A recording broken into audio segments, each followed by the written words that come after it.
Hello friends, welcome to Bhairava view 786. இன்னைக்கு நம்ம பார்க்க போகிறது 16 வகையான செல்வங்களையும் நம்ம சுலபமாக அடையணும்னா நம்ம சொல்ல வேண்டிய சக்தி வாய்ந்த மந்திரம் ஒன்று இருக்குது. அதற்கு பெயர் தான் சோடச லக்ஷ்மி ஸ்தோத்திரம் அப்படின்னு சொல்கிறது இருக்கு. இந்த மந்திரத்தை நம்ம சொல்லும் பொழுது நமக்கு 16 வகையான செல்வங்களும் கிடைக்கும் அப்படின்ற ஐதீகம் இருக்குது. மகாலட்சுமி தாயாருடைய பாதம் எந்த வீட்டில் பதிக்கப்பட்டிருக்கோ, கோலத்தில் போடுவாங்க இல்லையா, இந்த மாதிரி நீங்கள் போடும் பொழுது எவ்வளவு பலன்கள் நம்ம வீட்டுக்கு கிடைக்கும் அப்படின்றதுக்கான வீடியோவை ஏற்கனவே நான் கொடுத்துருக்கேன். 16 வகையான செல்வங்களும் இந்த மகாலட்சுமி தாயாருடைய பாதத்திலே இருக்கு. திருப்பாதத்தில் இவ்வளவு மகிமை இருக்கு அப்படின்றதுக்கான வீடியோ கொடுத்துருக்கேன். அதை நீங்கள் செக் பண்ணி பார்த்துக்கோங்க. மனிதனாக பிறந்த எல்லாருக்குமே ஒரு ஏக்கம் இருக்கும். எப்படியாச்சும் நம்ம வாழ்க்கையில முன்னேற மாட்டோமா, அந்த ஒரு நாள் என்னைக்கு தான் வரும் அப்படின்னு சொல்லிட்டு நம்ம ஓடிக்கிட்டே இருக்கோம். இந்த 16 வகையான செல்வங்களும் நம்ம சுற்றி இருக்கு அப்படின்றது நம்மளுடைய புராணங்கள் சொல்லுது. கடவுள் எல்லாருக்குமே சமமா தான் கொடுத்துருக்காரு. அதை நம்ம எப்படி அட்ராக்ட் பண்றோம் அப்படின்ற பொறுத்து தான் நம்மளுடைய வாழ்க்கை இருக்கு. அந்த இந்த 16 வகையான செல்வத்தை அடையறதுக்கான சுலபமான வழியும் ஒன்று இருக்கு. அது என்ன அப்படின்னு பார்த்தா சோடச லக்ஷ்மி ஸ்தோத்திரம். இந்த 16 வகையான செல்வங்களையும் பெறதுக்கு தினமுமே ஒரு முறை இந்த மந்திரத்தை நம்ம உச்சரிச்சோன்னா இன்னல்கள் அனைத்தும் நீங்கிடும் அப்படின்னு சொல்லிட்டும், மகாலட்சுமி கடாட்சம் நமக்கு கிடைக்கும் அப்படின்னு சொல்லிட்டும், வறுமை நீங்கி செல்வ வளம் பெருகும் அப்படின்ற ஐதீகமும் இருக்கு. இந்த மந்திரத்தை நம்ம சொல்லும் பொழுது மகாலட்சுமி தாயாருடைய பாதம் வரைஞ்சி நம்ம வீட்டில் வச்சு பூஜை பண்றது உத்தமம் அப்படின்றது இருக்கு. பெரிய பெரிய யாகங்கள் பூஜங்கள் இது எல்லாம் செய்யும் பொழுது அந்த சோடச உபச்சாரம் அப்படின்னு சொல்லுவாங்க இல்லையா, அதுவுமே நான் ஏற்கனவே கொடுத்துருக்கேன். கோவில் எல்லாம் பார்த்துருப்பீங்க. சோடச உபச்சாரம் சொல்லிட்டு அந்த இறைவனுக்கு செய்வாங்க.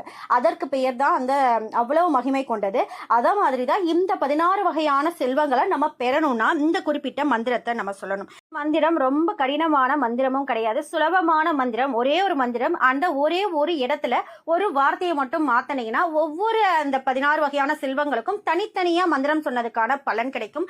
இப்போ தனலட்சுமிக்கான மந்திரத்தை பார்ப்போம். யாதேவி சர்வ பூதேஷு புஷ்டி ரூபேன சமஸ்திதா நமஸ்தஸ்யே நமஸ்தஸ்யே நமஸ்தஸ்யே நமோ நமக அப்படின்றது தான் இந்த ஒரு மந்திரம். இந்த மந்திரத்துல ஒரே ஒரு வார்த்தையை மாத்தினீங்கன்னா மற்ற எல்லா தெய்வத்துக்கும் ஒண்ணா மாறிட்டு வரும். அது என்னன்னு பார்த்தா யாதேவி சர்வ பூதேஷு புஷ்டி ரூபேன அப்படின்ற இடத்துல புஷ்டி அப்படின்ற இடத்துல சக்ஷிதா ரூபேன அப்படின்னு ஒரே ஒரு வார்த்தையை மாத்த போறோம். அதே போல மீதி எல்லாமே சேம். அதே மாதிரி வித்யாலட்சுமிக்கு அதே பகுதியில புத்தி ரூபேன சமஸ்திதா புத்தி அப்படின்ற மாத்திரம். அதே மாதிரி வீரலட்சுமிக்கு திருதி ரூபேனும். அது மாதிரி ஒரு லட்சுமிக்கும் ஒரு வார்த்தையை மட்டும்தான் மாத்த போறோம். ரொம்ப சுலபமான மந்திரம், எல்லாராலையும் ஜபிக்கக்கூடிய சுலபமான மந்திரம் தான். ஒரே ஒரு வார்த்தையை மட்டும் மாத்தி போடும் பொழுது உங்களுக்கு அந்த மந்திரம் முழுசா சொன்னதுக்கான பலன் கிடைக்கும். அது எந்த மந்திரம் ஃபுல்லுத்தையும் நான் உங்களுக்கு டிஸ்கிரிப்ஷன் பாக்ஸ்ல கொடுக்குறேன். நீங்க அதை செக் பண்ணி பார்த்துக்கோங்க. எந்த ஒரு பர்டிகுலர் வார்த்தையை மட்டும் நீங்க சேஞ்ச் பண்ணணும் அப்படின்றத அதையும் இப்போ நம்ம கொடுத்துருக்கேன்.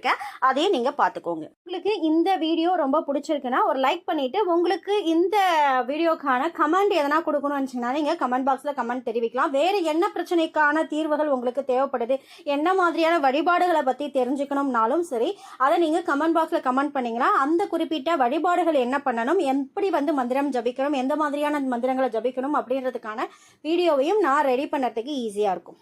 யாம் பெற்ற இன்பம் பெருக வையகம். இறைவனுடைய ஆசீர்வாதத்தாலையும் இந்த குபேர பிரபஞ்சத்துடைய ஆசீர்வாதத்தாலையும் உங்கள் தேவைகள் அனைத்தும் நிறைவேறி நீடூழி வாழணும் இந்த இறைவனுடனும் இந்த குபேர பிரபஞ்சத்திடமும் கேட்டுக்கிற. வாழ்க வளமுடன், வாழ்க வளமுடன், வாழ்க வளமுடன்.